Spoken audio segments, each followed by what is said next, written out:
I'm Chad Eckert. It's not Eric Martins because this is another installment of the Fantasy Golf Pod interview series. And this time I've got a returning guest. Yes. Joe I, Tour Picks. Hell yes, I love it. Cheers to you. Guess what? I don't care. It's 2 o'clock in the afternoon. You Whatever. don't There's nothing care. to do. You don't care. I've got a little water here, but we'll be good. Well, it's Coors Light. It's pretty close to water. Anyway. Yeah, right. Joe I, Tour Picks, like I said on Twitter. Joe, he does a video each week called Lunchtime Long Shots, the co-founder of the DFS Open. A guy like us, a dad, someone who is dealing with a 3-year-old and a 3-month-old. We're in the same boat, dude. You had a daughter. Last time we talked, we had you on in August, and both our wives at the time were pregnant. So I've got a daughter, you got a daughter too, and then we both have sons as toddlers. How's it life as a dad in quarantine? So life as a dad in quarantine is testing.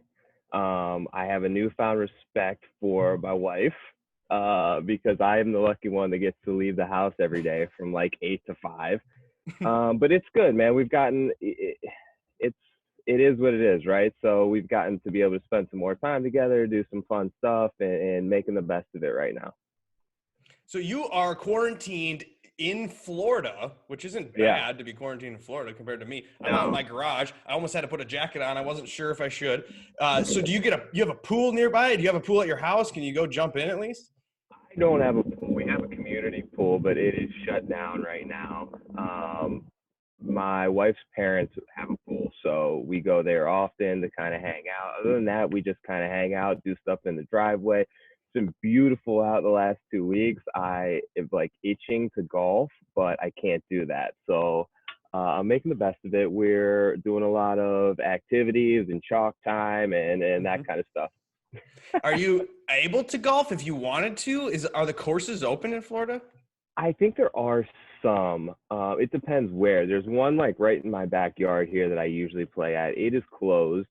But I think there's some availability. I'm taking a breather right now and trying to play it safe with 2 young kids and my wife. So I'm trying to be responsible here.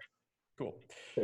This interview series, Joe, I've reached out to people who are in the business, in the know, and friends of ours, or whatever. And I've gotten a lot of yeses. I've gotten some interviews done. I've gotten some interviews published, and I'm excited to learn about the people behind the screen names at Tour Picks. What a great Twitter handle.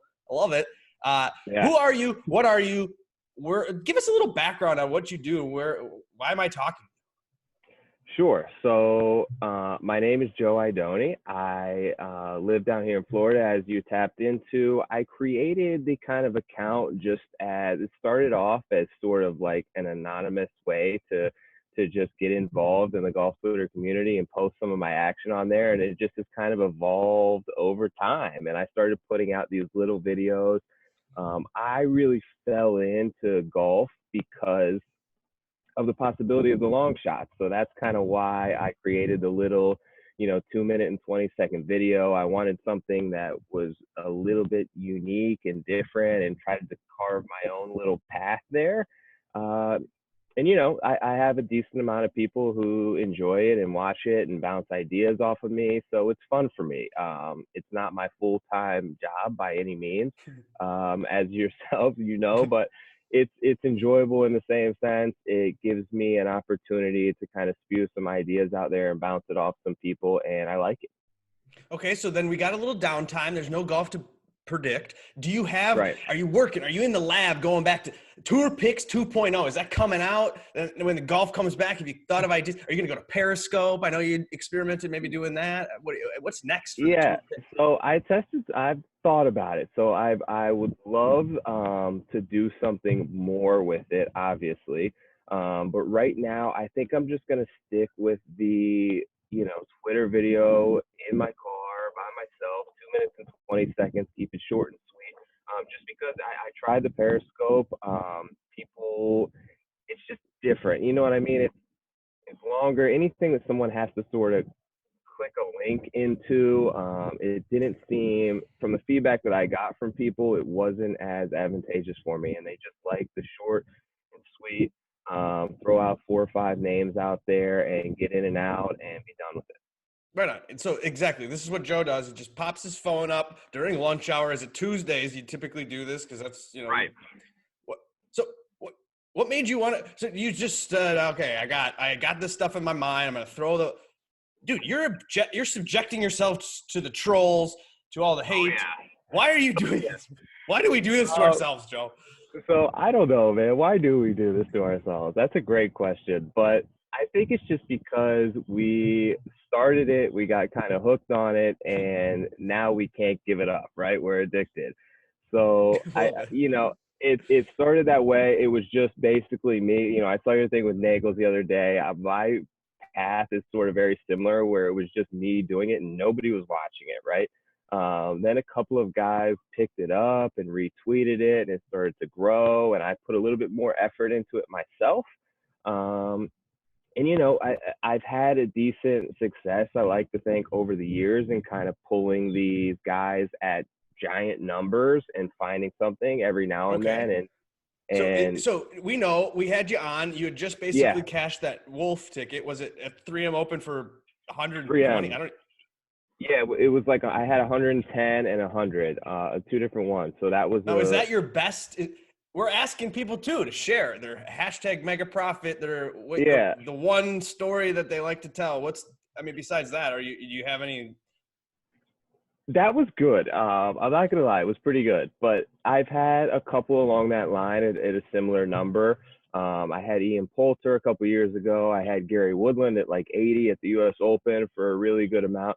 But I think my biggest total ever, and it was kind of unique because it was a shared bet with a friend of mine, but was Willett at the Masters, and that's kind of where I got hooked. I started following a couple of the shows, and you end up cashing something big like that that pays for a full year's worth of bad bets, and it really lures you in. Yeah, no, it's funny though. I've talked to a couple people so far that have used that moment as like a time to get in, or they heard from Mayo and Yeah. Feinberg that week or whatever. That was like the Hmm. pinnacle of a lot of people started getting into it at that point because not a lot of long shots win at the Masters. No, no, that was a very unique case, and in majors in general, they're tough to hit. So, but you can kind of pick and choose your spots, and they do come about. It's more, you have a better chance of hitting something like that in golf than any other sport, and I firmly believe that. So that's kind of what makes it a unique opportunity, week in, week out. I know Pat's touched on it a bunch, but you get 4 full days worth of sweat, God willing, your guy makes the cut. And at the end of the day, if you can sort of stagger your bets so that when you take someone 100 to 1, you don't have to lay as much down initially, and you can still come away with it with a decent profit. Obviously, if you hit. Okay, so golf, you've been doing that for a little bit. Has it always been golf? Did you start with football like most people do at age 12 with their buddies? They get their friends Yeah, together, they draft a fantasy football team, and then kind of evolves. Tell us your background on fantasy. How'd you get into that? sure. So obviously, it started with football. I've had a running league going with friends for a while now.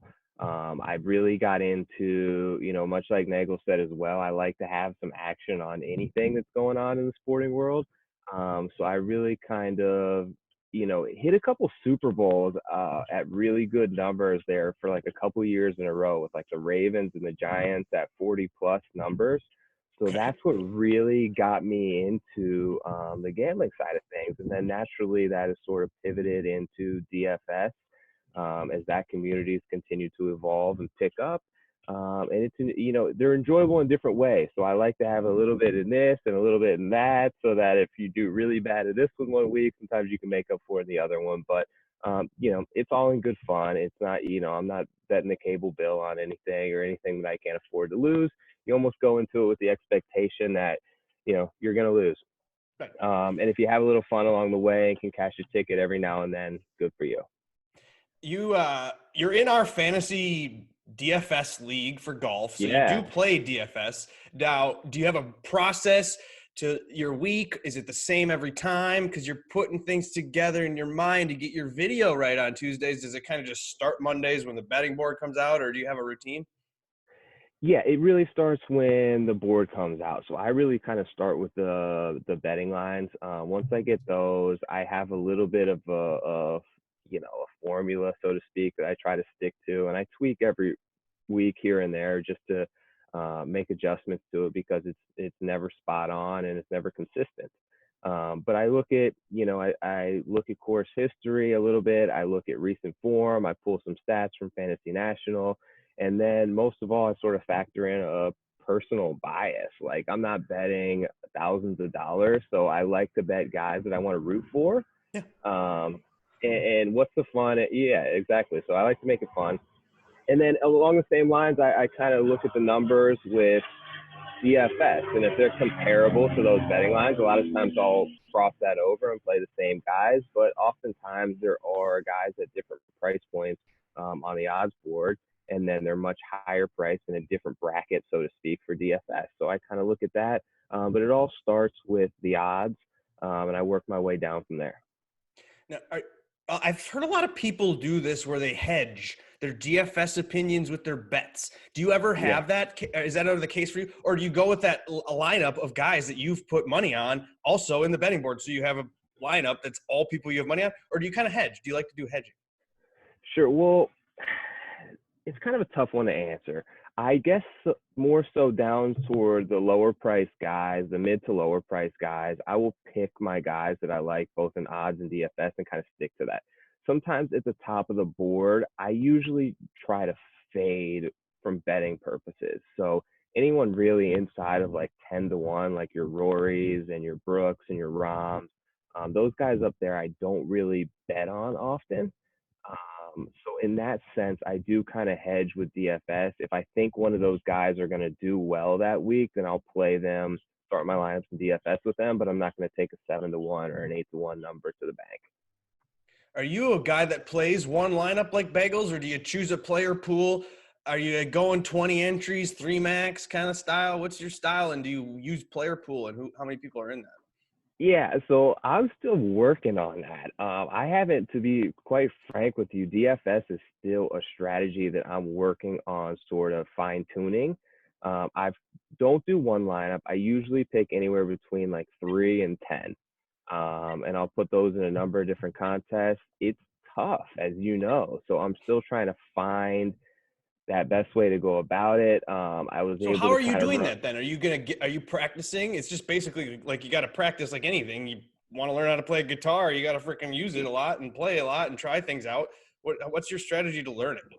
Exactly. No, I'm definitely practicing. I like to kind of go with less chalky guys. I'm more of, in the sense of DFS, I'm not going to play a lot of double ups and stuff like that just because I want to hit the lotto ticket, right? So I try, in that sense, I try to fade some of the chalk and take lesser owned guys and take my shots here and there, and take a stand on someone that maybe you haven't heard name dropped on the other shows and podcasts and whatnot, but maybe under 2% owned. If you can get him through, pair him with the right guys, hopefully I'm looking to kind of take home that big payday now one of these days. We'll see. What's your process like? You go with the 21 guys, and how do you get to that? Gosh, every week I want like 23, 4, 5, but I've got this shtick going that I'm like 21, 21, 21 because it sounds good and it's fun. I know. I do think you can get to the 24 if you're playing 21 lineups. So I'm entered into the short game, and that's 20 lineups for $1 each. And then I got our league that's usually $1 or whatever. So there's 21 lineups. Sometimes I go a single entry. Sometimes I'm in the Bagels listener league. But I don't tweet. I just 21, 21, 21 is just fun. Yeah. So if you go to 24 or 25, I feel like you can still have a stance, but then you're not overlapping so much that you're like going down with one particular ship. And then it's also about putting the number of shares you have, number of people, or number of times you're using a specific player. I never go over 50%, or I usually try not to. If I use someone at like 12 out of my 21, I'm a little nervous, unless it's Sung J M and I'm all in on those weeks. But at the same time, everybody's different. And I've talked to a dozen people. Everyone's got a different strategy and different number of player pools. And so it's been fun to learn. The more guys and lineups that I have a hard time picking that one out, right? For single entry contests and like your league and the Govs Cup League and these different ones. I'm like, which one do I pick? And it's almost like I feel like I would have the same success if I just randomly chose it. Because more oftentimes than not, I'm like, I entered the wrong lineup. So I've kind of lately been trying to narrow that down and get it down to closer to like 3 to 5 range. And then, the bigger the tournament, the more stakes I have in it. And I know that's probably a flawed strategy, but like the players, I was in pretty deep with the players and the masters in these tournaments. One of the things that I really enjoy that I like doing is sort of going after the futures market. And I put a lot of those out there in the really early masters and open championship and PGA championship, those type of lines. I think that are really vulnerable if you attack them at the right time and you can kind of see things coming. And I had a ton of those tickets out that I have a feeling now are all void, which sucks because I felt like I was beating the current number on almost all of them. So, it's just there's so many different strategies and ways to play golf. There's no one set way to do it, and everybody's got their own sort of way to do it. But in conclusion here, it sounds like just play the way that you want to play because it's all about you having fun. And you want to do something, do it. Yeah, exactly. And okay, we don't do a lot of betting talk or whatever. We haven't really gotten into that yet. Is there advice for someone that's brand new to betting?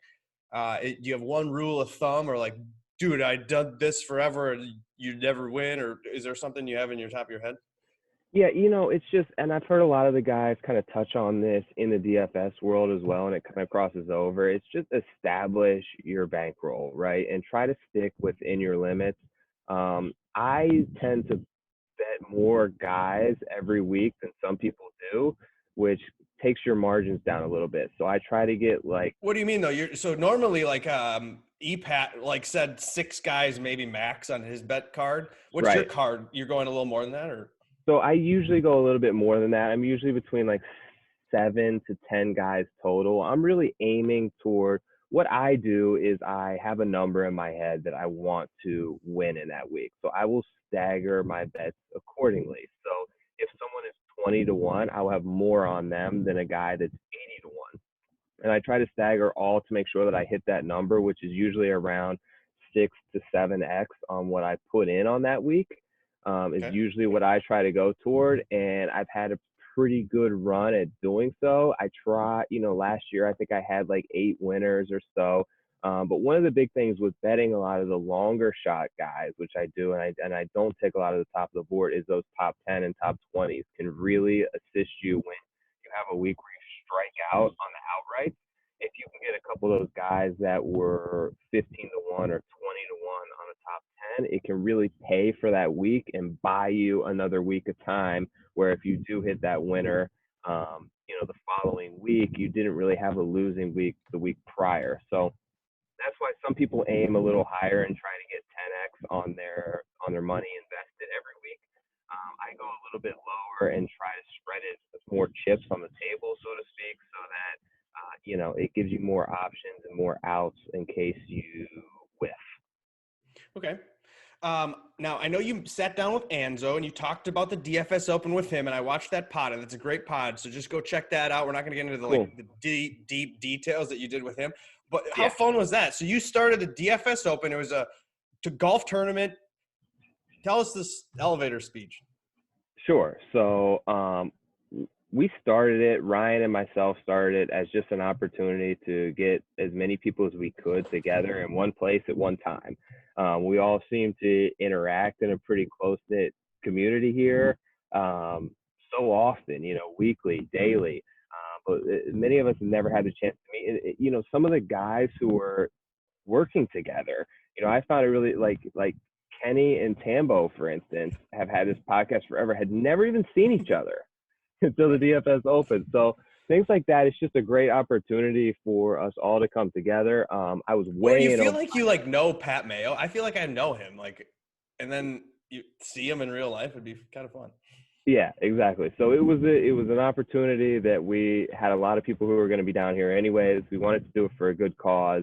Like I said, I was way in over my head. I didn't realize what I was getting myself into, and thankfully it worked out pretty well. So So we were able are to you going to raise a do it good bit of again, or are money. you just burnt out from doing it? Yeah, I'm glad I've had this little breather the last couple of months. I'm sure my wife is as well.